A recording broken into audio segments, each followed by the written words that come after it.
Hi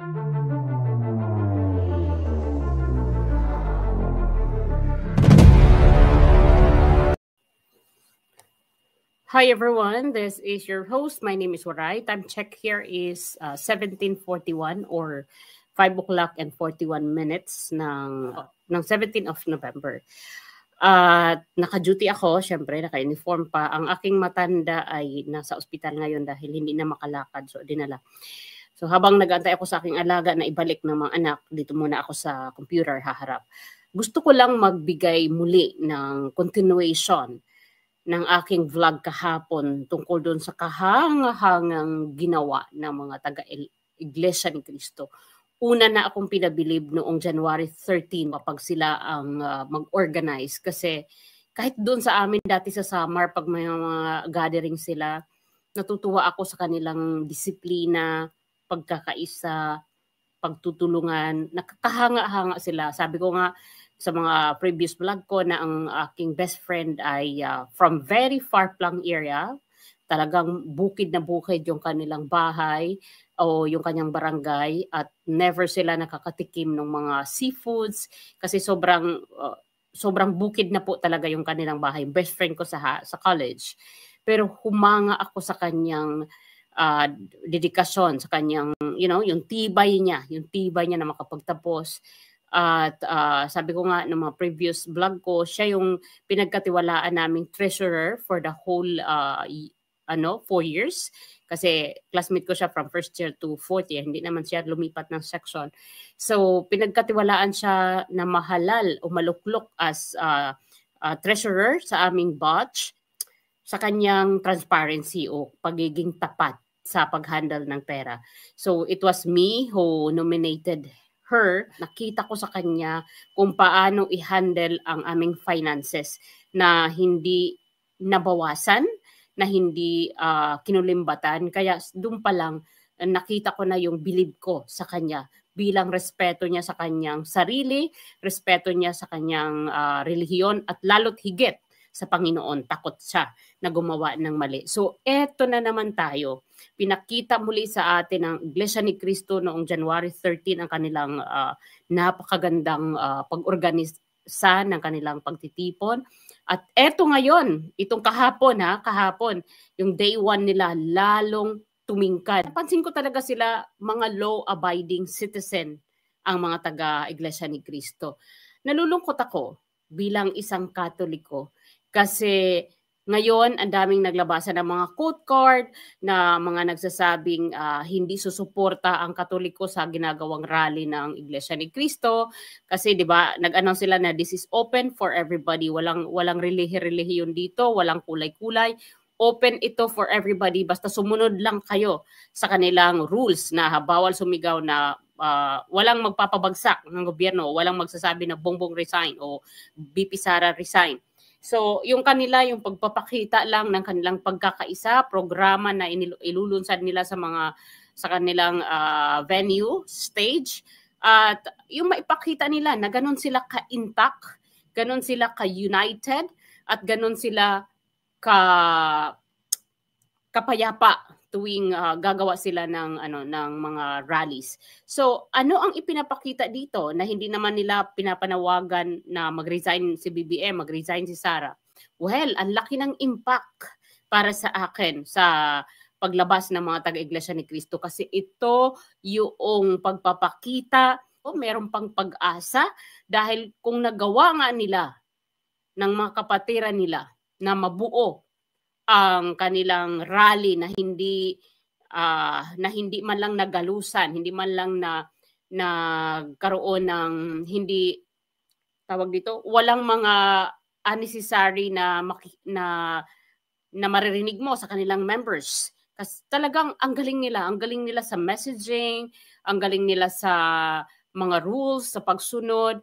Kaya sabi ko, noon pa man talagang kahanga-hanga na sila at nalulungkot ako bilang isang Katoliko na wala kang may ambag sa Pilipinas. Hindi ko kinokondem ang buong Katoliko kasi hindi naman lahat talagang sumusunod sa kautusan ng amirin mga head.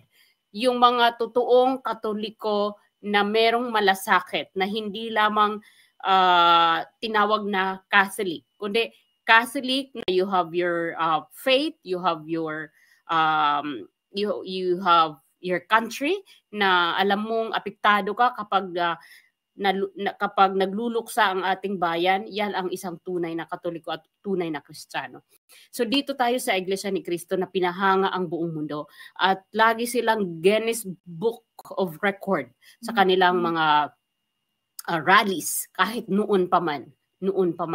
And sabi ko nga, alam nyo, yung mga nandito sa Spain na mga kaibigan ko na mga Iglesia ni Cristo, hindi man sila makadalo sa venue, majority of them nakatutok sa TV. Pinapanood nila ang kanilang mga kapatiran na nagsasakripisyo sa ulan, sa init, sa gutom, sa pagod, sa lahat-lahat na. Well, gutom hindi, kasi meron talaga silang mga, disiplinado sila sa kanilang mga pack lunch. At meron man namimigay na mga private individuals na mga tubig, sandwiches, o ano, pero sila ay ready na, hindi sila umaasa sa bigay. Talagang sariling sikap, pupunta sila na kumpleto. Yan yung magandang tularan sa kanila, kasi hindi sila sumasabak sa isang laban na hindi sila handa. Kaya kahanga-hanga ang Iglesia ni Cristo. Talagang napakaganda ng inyong samahan. Kayo na ang role model sa ating community. Kayo lang ang nakakagawa ng ganitong Guinness Book of Record na pagkakaisa. Talagang hindi matutularan, hindi matatawaran ang inyong sacrifice. Kaya saludo ako sa inyong katatagan, lalo na inyong tagapamahala. Grabe talaga kung paano niya na disiplina ang buong mga tao, yung kanilang kasamahan, yung kanilang from officials down to member level. Di ko talaga maisip kung paano nagawa ng inyong tagapamahala ang ganong discipline at ganong unity. You stay united, and nandun pa rin nandun talaga sa inyo yung honesty. Kaya sana yung mga nambabatikos kay Senator Marcoleta, porket Iglesia ni Cristo, lagi ninyong pinapatutsadahan na funded ito by ganito para magsalita, dahil ang mga Iglesia ni Cristo ay kinakadal si Saldico, si Gutesa, tao ni Marcoleta. You know, kahit si Marcoleta yung atakihin ninyo, ang buong Iglesia ni Cristo apektado kapag lalo na sikat si Senator Marcoleta na senador, dahil magaling na senador. Aminin natin na minsan yung mga taong mapanira sa kapwa tao ay inggit. Yan ang nangingibabaw na inggit sa katawan na hindi ma-cure, walang gamot. Ang inggit ay walang gamot. Kaya ako, kahit binabatikos ako ng kapwa ko mga Catholic, na bakit mo dinidipinsahan, bakit mo pinupuri bakit mo laging pinagmamalaki ang Iglesia ni Cristo? Sino ang ipagmamalaki ko? Itong gobyerno na pabulusok na ang ating bansa? Magpasalamat tayo. Nandyan ang Iglesia ni Cristo. Kasi ang laking pagbabago ito ngayon na nagsalita si Amy Marcos. Dahil kung walang Iglesia ni Cristo na nagrally, walang Amy Marcos na haharap sa national TV ng Pilipinas.